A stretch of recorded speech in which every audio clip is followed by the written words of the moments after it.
আপনি আপনার ছেলেকে দীর্ঘদিন পর ফেরত পাইছেন, কেমন লাগছে আপনার? আমার ভালো লাগতেছে, খুব ভালো লাগছে। হ্যাঁ, খুব ভালো লাগছে। এই যে দীর্ঘ 16 বছর আপনার কেমন কেটেছে?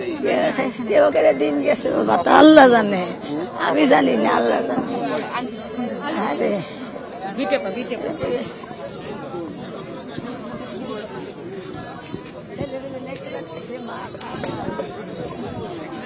দীর্ঘ 16 বছর আপনার ছেলে যে কারাগারে ছিল, আমার ভাই কারাগারে ছিল, আপনাদের কেমন কেটেছে এই সময়টাতে?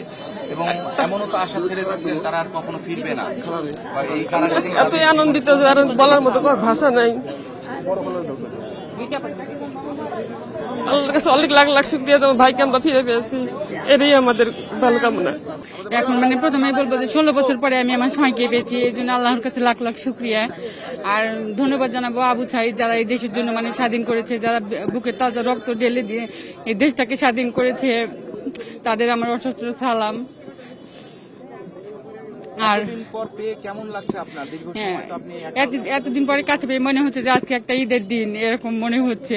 আর সরকারের কাছে একটা দাবি যে আমার হাজবেন্ড যারা মানে আরো ভাইরা যে বের হয়েছে তাদের যেন চাকরি ফিরিয়ে দেওয়া হয়, তারা যেভাবে চলবে সুযোগ, তাদের সব সুযোগ সুবিধা যেন দেওয়া হয়, এটাই সরকারের কাছে দাবি। যমুনা স্মার্ট রেফ্রিজারেটর, স্মার্ট লাইফে স্মার্ট রেফ্রিজারেটর। আসলে আমি 16 বছর কারাগারে ছিলাম। কারাগার জিনিসটা হলো কষ্টের জায়গা, এখানে বলার কোনো সুযোগ নেই যে আমি শান্তিতে ছিলাম। তারপরেও আল্লাহর কাছে শুকরিয়া যে আল্লাহ পাক আমাকে শারীরিকভাবে সুস্থতা দান করেছেন। আমি জুলাই আগস্টে সকল শহীদ ছাত্রদের স্মরণ করছি এবং যারা আপনারা এখন কি দাবি করছেন যে দীর্ঘ 16 বছর তো কারাগারে জেলখানায় ছিলাম, আমরা এই 16 বছর আমাদের জীবন থেকে হারিয়ে গেছে, এটা আমরা ফেরত পাবো না।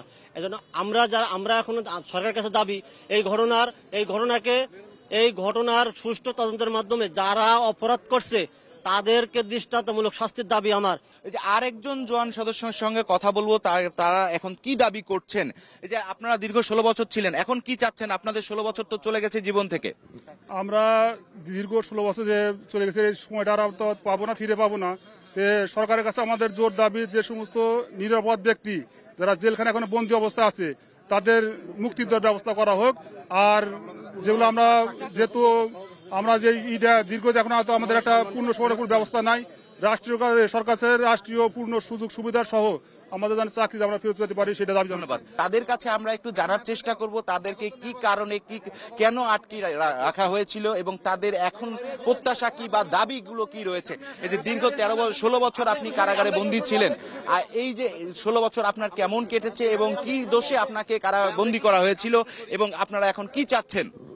মিডিয়ার সদস্যরা তারা কিন্তু তাদের পরিবার পরিজনকে বরণ করে নিচ্ছেন এবং যাদেরকে দেখছেন এখন এই মুহূর্তে তারা কিন্তু সবাই কিন্তু এই 16 বছর কারাগারে বন্দী ছিলেন, তারা কিন্তু একে একে 13 জনের মতো বের হয়ে এসেছেন।